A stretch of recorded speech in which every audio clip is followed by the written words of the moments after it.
이번엔 인덕원 역으로 가봅니다. 사라진 변호인단에 대해서 이야기 나눠보겠습니다. 네, 박근혜 전 대통령이 구속 수감된 서울구치소가 바로 옆에 있습니다. 네, 오늘 첫 번째 주제는 장용진 파이낸셜 뉴스 기자, 양재열 변호사, 변종국 정책사회부 기자와 이야기 나눠보겠습니다. 어서 오세요. 어서 오세요. 네. 우선 병 기자. 네. 오늘이 박 전 대통령의 구속 이틀째입니다. 네. 근데 어제 오늘에 이어서 똑같은 사람이 서울구치소를 방문했다. 이런 네. 얘기가 들리는데 어떤 얘기입니까? 유영하 변호사 이야기죠. 이틀 연속으로 이제 서울구치소에 들어가서 박근혜 대통령을 만나려고 시도를 한 것으로 지금 보입니다. 네. 왜 제가 시도를 한 것으로 보인다 이렇게 말씀을 드렸냐면 네.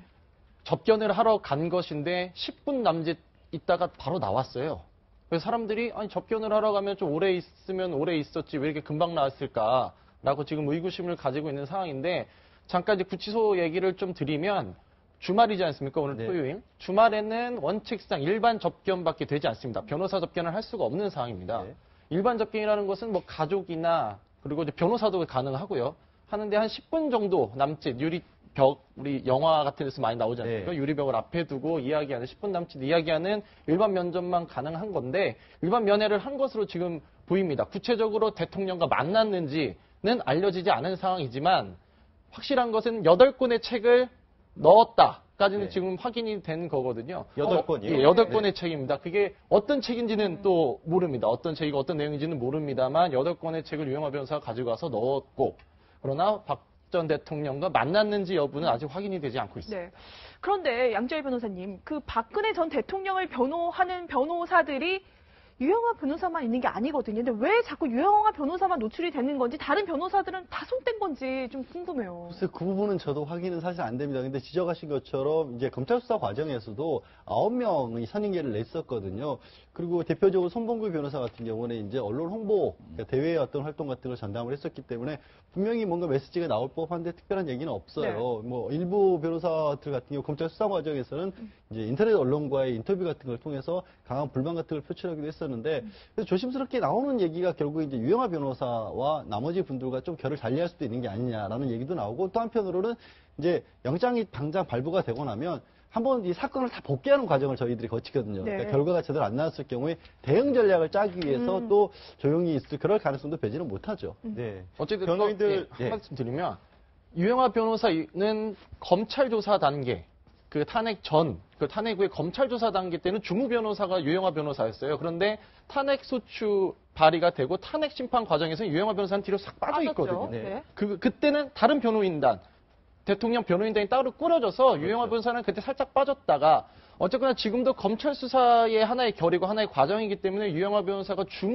주무이고 다른 변호사분들은 우리는 탄핵 소추에 중점을 뒀던 거기 때문에 물론 일부 형사적인 것이 겹쳐가지고 일부 분들이 선임계를 낸 것은 있습니다만 주무 변호사가 유영하 변호사이기 때문에 당연히 유영하 변호사가 앞장서서 모든 것을 좀 나서서 하고 있다라는 모습으로 비춰지는 어떻게 보면 좀 자연스러운 거라고도 볼 수 있겠습니다. 또 인간적으로 유영하 변호사가 좀 박근혜 대통령하고 좀 친밀감이 좀 더 높기 때문에 다른 변호사가 참여하는 것보다는 지금 당장은 좀 심리적인 안정을 위해서라도 유영하 변호사가 좀 적극적인 활동을 하고 있지 않는가 이렇게 볼 수도 있습니다. 네. 박근혜 전 대통령이 서울구치소 독방에 수감되기 직전에 펑펑 울었다라는 어제 네. 일부 보도도 있었는데 저희가 이거를 취재를 해보니까 사실 그런 모습은 없었다. 예. 상당히 그렇지만 자존심이 상해하는 표정이었다. 이런 거를 저희가 이제 취재를 했는데 어쨌든 지금 구치소에 독방에 수감되어 있는 상황에서는 굉장히 마음이 심란할 것 같은 그런 느낌이거든요. 근데 당연히. 이 시점에서 박근혜 전 대통령은 어떤 걸 가장 필요로 할까요? 사실 뭐 유영하 변호사가 책도 전달을 했다라고 하지만 이런 말씀드리죠. 어떤 상황에 놓였을 때는 주변에서 누가 어떤 얘기를 도와주고 해도 귀에 제대로 들리지도 않고요. 무엇이 있다고 해도 손에 잡히지도 않습니다.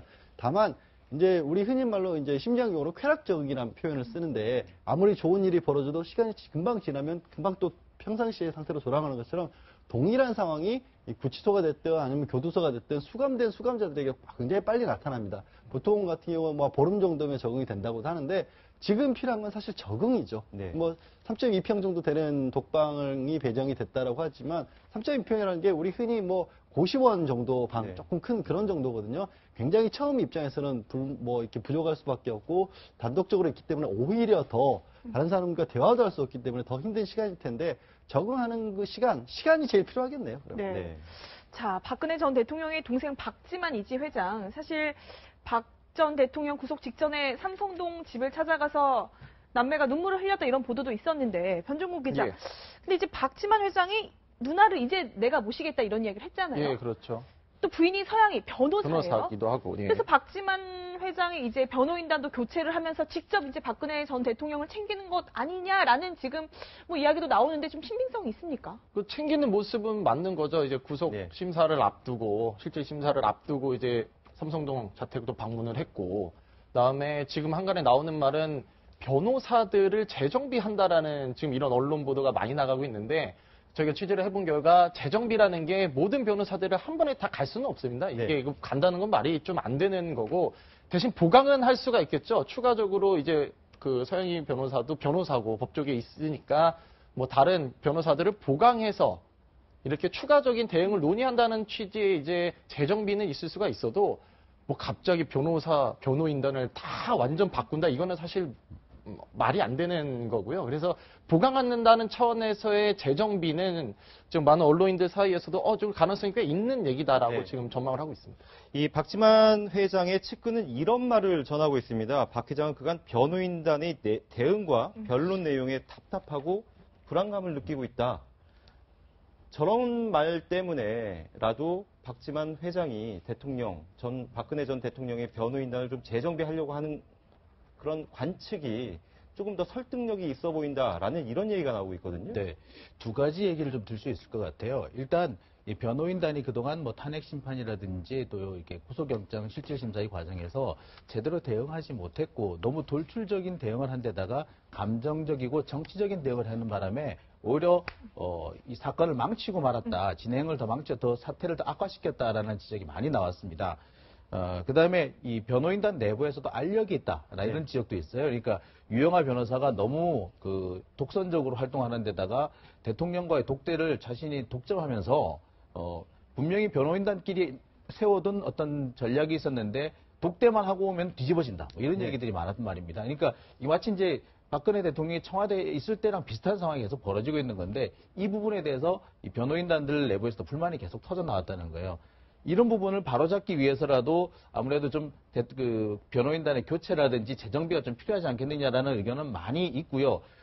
지금 뭐 박근혜 대통령 주변 일가들 중에서 그나마 가장 현실 인식이 그 일반인과 비슷한 수준에 와 있는 사람이 박지만 회장이니까 가장 그런 얘기를 많이 들었던 것 같습니다. 네. 아마 그런 점 때문에 교체 혹은 이 보강 혹은 재정비 가능성이 있지 않느냐 이런 전망이 나오는 걸로 보입니다. 그런데 다른 사안도 아니고 전직 대통령의 구속과 관련된 사안인데 변호인단 내부에서 세워둔 전략이 나중에 뒤바뀐다.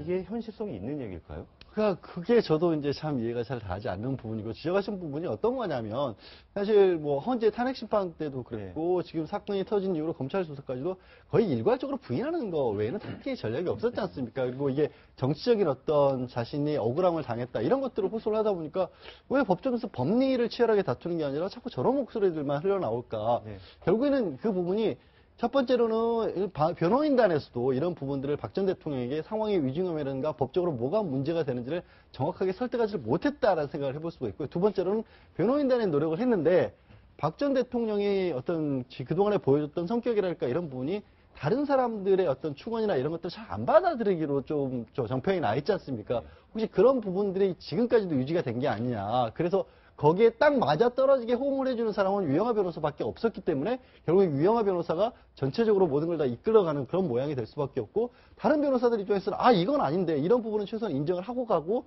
내지는 이런 부분을 부인해야 된다 이런 것들이 안 맞아 떨어질 수도 있다. 네. 이런 사실 추정일 수밖에 없는데 그런 추측을 좀 해볼 수 있는 상황인 거죠. 네. 네. 그러니까 일각에서는 박근혜 전 대통령을 공식 변호인단 말고 뒤에서 도와주는 또 다른 조력자가 있는 게 아니냐 이런 시선을 보내기도 하는데요. 관련 목소리 먼저 들어보시겠습니다.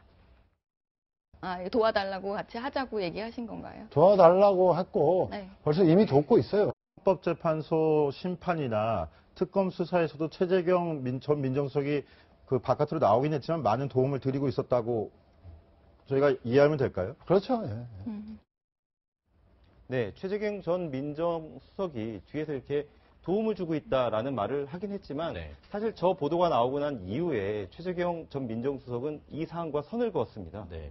지금 혹시 유영하 변호사와 최재경 전 민정수석 사이에서 어떻게 보면은 전략의 차이 때문에 이런 일이 벌어지고 있는 것 아니냐라는 관측도 나오고 있는데 어떻게 보고 계십니까? 근데 사실 그 비슷한 얘기는 비단 이게 최재경 전 민정수석뿐만 아니라 그 전직 검찰 고위직 혹은 법원 판사를 지냈던 분들 중에서도 지금 여러분이 이 박근혜 대통령의 이런 변호인단으로 좀 활동을 하기 위해서 혹은 또 도움을 주기 위해서 대기를 준비를 하고 있었는데 그분들이 다 이 유영하 변호사 때문에 직접 참여를 못 하고 있다. 이런 얘기들이 많이 지금 들려오고 있습니다. 실제로 이제 가장 대표적인 상황 같은 경우는 아까 이제 최재경 전 민정수석 같은 경우에는 사실 제1기 특수본이 있을 때 대통령의 대면 조사를 어느 정도 조율을 해서 좀 문제를 좀 부드럽게 풀어내 보려고 하다가 이것이 유영하 변호사 때문에 뒤집어지는 바람에 이제 사표까지 내고 나왔다 이런 얘기가 있지 않았습니까? 근데 이런 사안이 사실 다른 변호사들 지금 현재 박근혜 대통령 돕기 위해서 나섰던 다른 변호사들도 비슷하게 많이 겪었고 그러다 보니까 한 발짝 떨어진 곳에서 보고 있다 이런 얘기들이 적지 않게 있습니다. 아마 제가 볼 때는 이게 확인된 내용은 없습니다만은 상당히 진실에 가깝지 않겠나 생각이 듭니다. 네. 그런데요, 병 기자. 지금 서울구치소에는 박근혜 전 대통령뿐만이 아니라 조윤선 전 장관, 최순실 씨도 수감이 돼 있잖아요. 예. 그런데 사실 누가 이제 옮겨질 가능성이 있다 이런 이야기까지 나오는데 실제로 좀 이렇게 부딪힐 가능성이 있어서 이런 이야기가 나오는 건지 이미 수감이 됐는데 또 누군가가 옮겨질 가능성이 있는 건지 지금 상황은 네. 어떻습니까? 지금 이 말씀을 드리기 전에 네.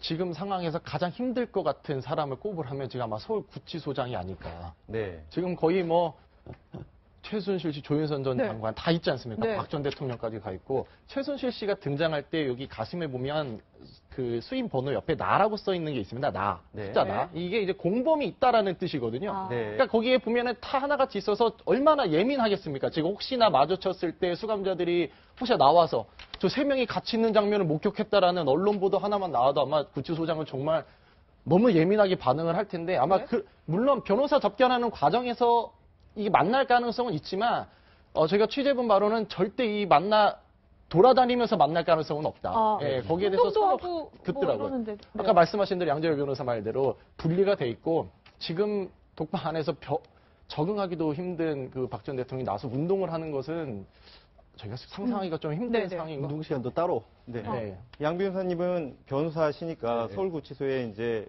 가보셨을 네. 경험도 있을 것 같은데 실제로 동선 분리가 가능한 공간인가요? 그러니까 시간 자체를 아예 음. 다르게 주는 거죠. 운동 시간이 보통 40분 정도를 주거든요. 네. 그 운동 시간 많다고 해도 몇 명 안 되죠. 사실 그렇게 놓고 보면. 그래서 아예 분리를 하고 근데 여성용 접견실은 3개밖에 안 된다고 해서. 그게 제일 문제예요. 네. 지금 실제로 변호사들이 가끔 서울구치소에 굉장히 중요한 여성 피의자가 들어가게 되면 불만을 터뜨립니다. 어떤 불만을 터뜨리냐면 이 한 그 피의자가 접견실 하나를 거의 하루 종일 써버리는 거예요. 아. 이거 네. 황제 접견 같은 거 하면서. 그럼 다른 사람들은 나머지 2개나 하나 남은 걸 가지고 계속 줄 서서 기다리면서 겨우겨우 1시간, 2시간 만나고 가는 거거든요. 그런 일이 또 벌어질 수 있는 거예요, 지금도. 사실 조윤선 전 장관 같은 경우는 이미 이제 남편도 변호사이기 때문에 굉장히 장시간 거의 날마다 찾아간다고 하지 않습니까? 그래서 여기는 공간이 3개밖에 없기 때문에 지금 다른 데서 마주칠 우려는 없는데 거기서 마주칠 우려가 사실 있는 거예요. 네. 그래서 그런지 이 조윤선 전 장관이나 최순실 씨를 갖다가 다른 구치소로 이감하는 방안을 검토한다는 얘기도 있는데 구체적으로 누굽니까?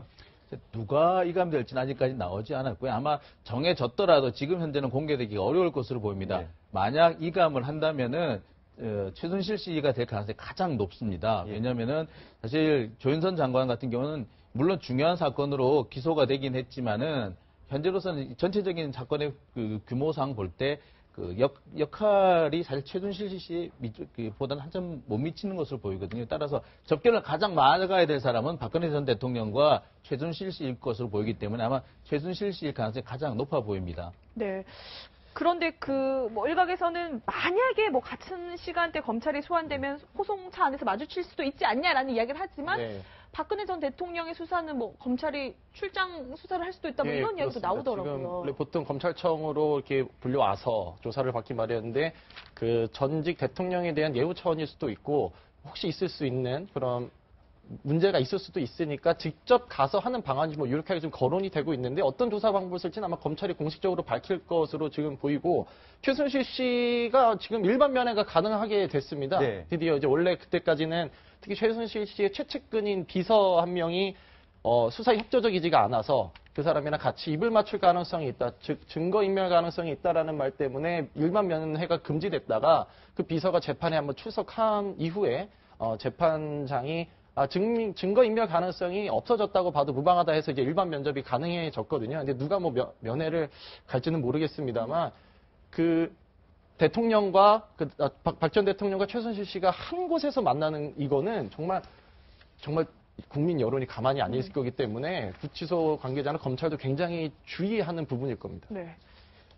네, 저희가 이번 이 뉴스를 다루면서 굉장히 많은 사람들로부터 질문을 받고 네. 있는 내용인데 누구는 서울구치소로 가고 그리고 또 정호성 전 비서관이나 아니면은 안종범 전 수석 같은 경우에 지금 남부구치소에 갔지 않습니까? 누구는 또 남부구치소로 가고 이게 어떻게 나눠져 있는 건가요? 그러니까 원래 서울중앙지검에서 주요 사건들을 많이 할 수밖에 없지 네. 않습니까? 그리고 과거에는 대검 중수부 같은 곳에서 주요 사건들을 했었고요. 그러니까 수사를 했던 관할에 따라서 서울구치소로 많이 이용을 하는데 지금 의왕이 있는데 왜 서울구치소냐 그런 분들도 계세요. 네. 근데 이름이 서울구치소였고 전에는 서울에 있었거든요. 그리고 중앙지검 관할 사건은 다 서울구치소로 갔었는데 그게 이름이 서울구치소다 보니까 의왕으로 옮겨가서 여전히 서울구치소라는 네. 이름을 쓰고 있는 거고 원칙적으로 정호성 전 비서관이나 안종범 전 수석 같은 경우도 그래서 서울구치소에 가야 하는데 공범들이다 보니까 마주칠 우려가 있다는 측면에서 그나마 남부구치소로 분리를 시킨 것뿐입니다. 근데 지금 말씀하신 것처럼 이러다 보니까 최순실 씨 같은 경우도 그럼 남부로 보내야 되는 게 아니냐는 얘기가 나오고 있는 겁니다. 네. 그러니까 최순실 씨 말 나왔으니까 아까 병 기자 잠깐 언급했지만, 네. 그러니까 4개월 만에 오늘부터 그 일반 면회 금지를 했던 그 제재가 풀렸다고 하는데 어느 정도 이제 범죄 혐의가 좀 입증이 됐다. 그렇기 때문에 뭐 이제 면회도 풀어줬다. 이렇게 좀 상식적으로 생각을 해도 되는 겁니까? 입증이 됐다고 보기는 어려울 것 같고요. 네. 대신에 재판에 필요한 기본적인 증거는 어느 정도 확보됐다. 그리고 어느 정도 재판이 제 궤도에 올라왔다라고 볼 수 있을 것 같습니다. 그리고 사실 아무리 기결수라고 하더라도 이제 이미 확정 판결을 받은 기결수라고 하더라도 면회를 금지한다는 것은 인권 침해 요소 사실 있습니다. 그렇기 더군다나 미결수인데 접견을 금지한다는 것은 문제가 있습니다. 그렇기 때문에 최대한 빨리 접견을 풀어주는 게 맞고요. 아마 그 점에서 아마 지금쯤 결정되지 않았나 하는 생각이 듭니다. 사실은 최순실 씨 같은 경우에는 면회 금지 부분을 가지고 문제 삼아서 인권 침해를 하고 있다라고 주장을 해왔지 않습니까? 그렇죠. 뭐 유엔 같은 데 가겠다, 국제사법재판소에 문제를 일으키겠다, 뭐 이런 얘기들이 나왔고, 이경재 담당 변호사 같은 경우는 끊임없이 그런 문제를 제기를 해왔는데, 지금 전반적인 박 전 대통령이 받고 있는 혐의가 13개인데, 네. 거기에 대부분이 사실은 최순실 씨가 관여를 했잖아요. 대통령도 구속됐고, 또 최순실 씨가 가장 주변에 있는 사람 중에서 제할 내용을 알고 있는 개인 비서가 법원에 출두해서 증인으로서 진술을 다 했습니다. 네. 이제 그걸 바꿀 염려가 없어진 상황이기 때문에 이제는 허용을 해준 거죠. 네. 지금까지 박근혜 전 대통령 구속 소식을 다뤄봤습니다. 여기서 양재열 변호사는 먼저 보내드리겠습니다. 고맙습니다. 고맙습니다.